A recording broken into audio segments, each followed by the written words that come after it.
and renown, although they were neither young nor handsome. Prince Mosen, by contrast, was tall and slender as a reed. His flashing eyes melted the princess's heart. The first time she saw him, however, as the youngest son of poor king, Prince Mosen possessed little more than his handsome face, his cloak, and his camel. Nonetheless, he was the one the princess loved and the one she was determined to marry. So, what the, what did you understand in the second paragraph? May I, ma'am? Okay, Miss Serrano. As what I can understand, there are three princes. The first two are wealthy, but even though they're wealthy, they are not that good looking and they are not that young. But the third prince is Prince Mosen, who was tall and almost perfect by his physical appearance, but as what is told in the story, he was not wealthy as the other princes. But um, Okay, very good. Very well said. So, the second paragraph talks about the three princes. So, Prince Fahad, Prince Mohammed, and Prince Masen. So, next slide please. Who wants to read and explain? May I? Mr. Castro? The wazir, her chief minister, scoffed at her decision. Mosen, he has nothing to give you. Then I will give him a chance to find something, the princess said. Summoning the three princes, she said to them, go out into the world for a year and bring back the rarest thing you find in your travels. I will marry the prince who returns with the greatest wonder. Okay, what have you understand with the third paragraph? I think the princess give a challenge to the three princess, which is who who were in The travel. who travel in the specific place. Okay, thank you. Very good. So, here the princess told the princess to travel and find the rarest thing that they can find. So, next slide please. Who wants to read and explain? may I, ma'am? Miss Serrano. The next morning, the three princes rode out together. They traveled across the desert for many days until they came to a place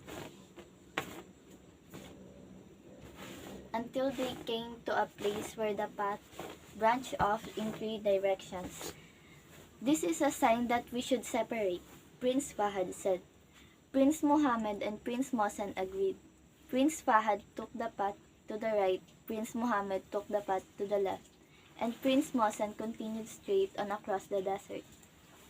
So, based on what I understand, the three princes found three paths and they decided to separate their ways. Prince Fahad took the right, Prince Mohammed took the left, while Mosen took the middle path. Okay, very good. So, here the princess separated their ways. So, next slide please. Who wants to read and explain? May I? Mr. Castro. After 1 year, time they returned to the place where the three paths met. They camped for the night, sharing stories of their adventures. One by one, the stars came out. What great wonder did you find on your travels? Prince Fahad asked Prince Mohammed. Prince Mohammed replied, I traveled across the Iron mountains to the distant Hadramaut, in a cave guarded by a frightful djinn. I found a great wonder. He reached under his cloak and took out a crystal ball. A crystal ball? A crystal ball? What is so wonderful about that? His cousins asked. This is no ordinary crystal ball, Prince Mohammed replied. When I peer inside it, I can see what is happening anywhere in the world. Is that not a wonderful thing? His cousin agreed that it was. Prince Mohammed turned to Prince Fahad. What wonder did you bring back from your travels? Prince Fahad answered, I traveled across Egypt, desert sands, in the tomb of forgotten king. I discovered this. He unwrapped a bundle and spread it on the ground. It was carpet. It was a carpet. A carpet?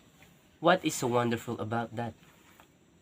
Prince Mohammed and Prince Mohsen asked him. Prince Fahad replied, This is flying carpet. It can carry me wherever I want to go in less time than it takes to tell about it.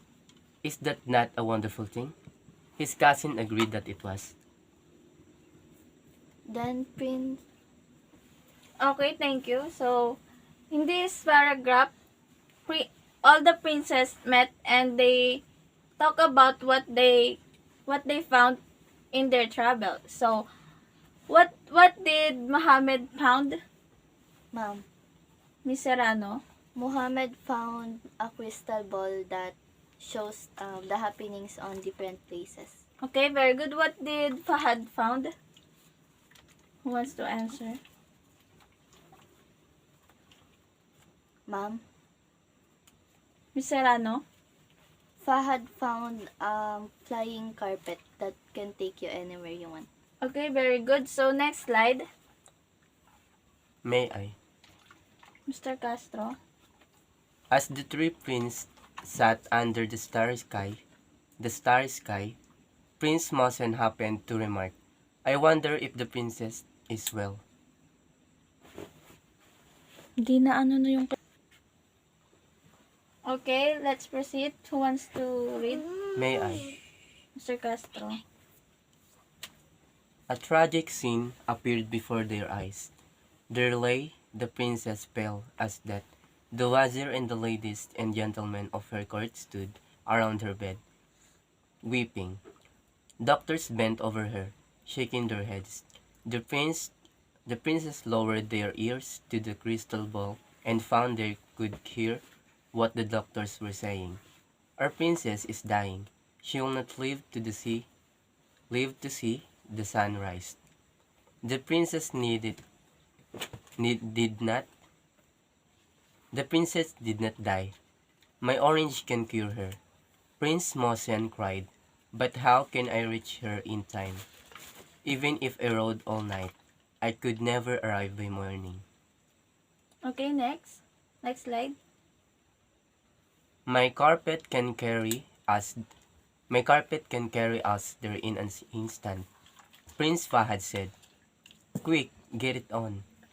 The three princes leaped onto the flying carpet in less time than it takes to tell about it. The carpet whisked them through the air. The carpet whisked them through the air, all the way to the prince's palace. The princess ran through the gates, crying, Clear the way, let us through. Crowds of courtiers parted to let them pass. Prince Mohsen knelt beside the dying princess. He cut the healing orange into 4 pieces. As soon as the princess tasted the first piece, her color returned the second piece, and her eyes opened. The third, and she sat up in bed. By the time she finished the last piece, she was completely cured. A miracle, the wazir cried. The courtiers echoed, A miracle. It is a miracle indeed, the princess said. These 3 noble princes have restored me to life. I will marry the prince who was most responsible for saving me. Okay.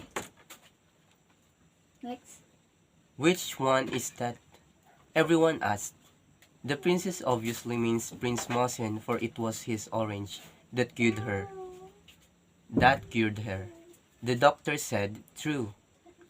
The courtiers replied, but the orange had to arrive in time to be of any use. Prince Fahad's magic carpet brought it here, so he is one who really saved her. But neither the orange nor the carpet would have done any good if the princess had not known that princess was dying, the wazir pointed out. I say it was Prince Mohammed's crystal ball that was most responsible for restoring our princess to life. Then, the doctors and the courtiers and the wazir argued and argued, could not agree. So in the end, they did they did what they should have done in the beginning. They asked the princess, "Which prince truly saved your life? Which one are you going to marry?" The princess answered, "No prince could have saved me by himself. Each needed each needed the help of his companions, all replied in equal part, and I am grateful to them all." "But you cannot marry them all," the wazir protested. "I know. I must choose one. And the one I choose is Mohsen. Prince Mohsen." "Mohsen? Why not Muhammad? Why not Fahad?" everyone asked. The princess summoned the three princes to kneel before her Prince Fahad. She said, "Do you still have your flying carpet?" "I do." "Prince Mohammed, do you still have your crystal ball?" "I do." "And what of you, Mohsen? Where is your magic orange?" "I gave it up to save your life, princess," he answered. You see how it is. You see how it is." The princess told her courtiers, "Prince Mohammed and Prince Fahad have lost nothing, and still has his crystal ball and flying carpet. With this, with this wonder, with this wondered, added to the wealth and renown they already possessed, they will have no trouble finding other princesses to marry." But Prince Mohsen gave up his orange, his only possession, to save me. He was the one who sacrificed the most. I cannot restore his orange. However, I can give him something of equal value. I can become his bride. Then, Thus it was said, and thus it was done. Prince Fahad and Prince Muhammad found other princesses to marry, equally beautiful if not as wise. And the princess who was as wise as she was beautiful, which made her more beautiful still, and Prince Mohsen, who had won her heart from the first, lived together in joy and delight to the end of their days. Okay, very good. So in the story, the princess is dying, so the three princes came to help and save her life. So, but Prince Musen is the one who the princess chose.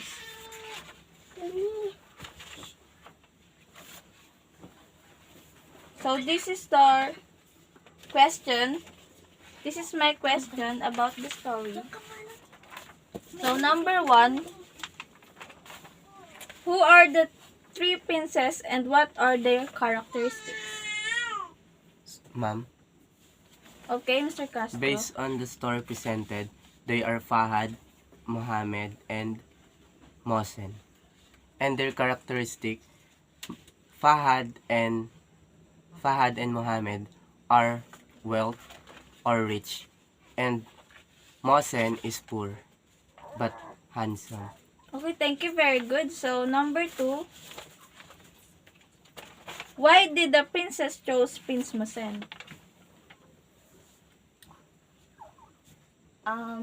Ma'am, may I answer? Okay, proceed. The princess chose Prince Musen because he is the one who cannot bring back the rare thing that he got. Okay, thank you. Very good. So the last one is number 3. Why the wazir did not want Prince Musen for the princess? May I? Mr. Castro. I think because the wazir want wealth and become rich, and also because Mohsen is poor. Okay, very good. So we will proceed to our activity.